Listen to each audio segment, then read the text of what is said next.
కానీ వీకెండొస్తే చాలు వర్షం పడుతూనే ఉంది.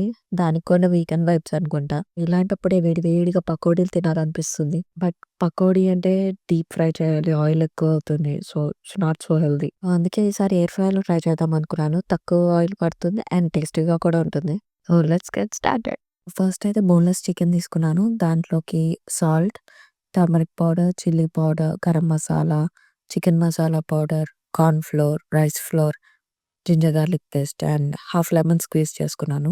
ఒక ఎగ్ ఏసాను అండ్ క్యాష్యూ చిన్న చిన్న పీసెస్‌గా చేసి క్యాష్యూ వేసాను అండ్ కర్రీ లీవ్స్ అండ్ మిర్చి అండ్ లైట్‌గా ఒక స్పూన్ ఆయిల్ వేసి మ్యారినేట్ చేసి పెట్టుకున్నాను. ఒక మినిమమ్ గంటైనా మ్యారినేట్ చేసి పెట్టుకుంటే బావుంటుంది.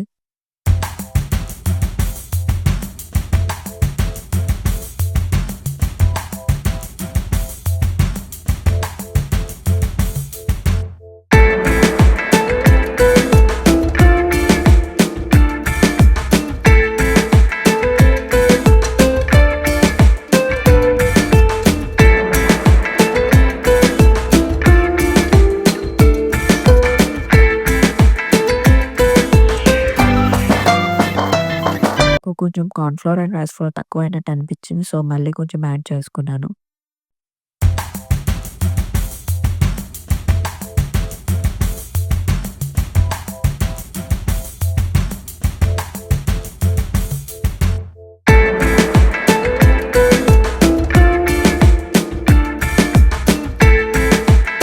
After 1 hour air fryer preheat చేసుకున్నాను. 400 డిగ్రీస్ ఫారెన్‌హీట్ పెట్టి 4 మినిట్స్ వరకు. సో, తర్వాత ఎయిర్ ఫ్రైయర్‌లో బేకింగ్ షీట్ పెట్టేసి ఆయిల్ లైట్‌గా అప్లై చేశాను. తర్వాత చికెన్ పీసెస్ యాడ్ చేశాను.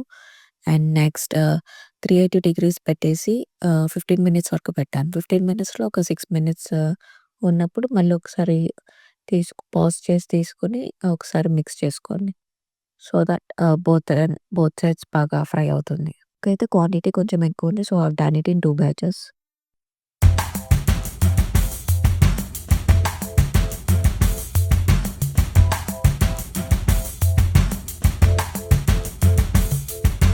సో, నేనైతే గార్నిషింగ్‌కి కొంచెం క్యాష్యూ, కర్రీ లీవ్స్ అండ్ మిర్చి కొంచెం ఫ్రై చేసుకున్నాను. ఫ్రై చేసుకొని గార్నిష్ చేసుకున్నాను కొంచెం సాల్ట్ అండ్ పెప్పర్ వేసి.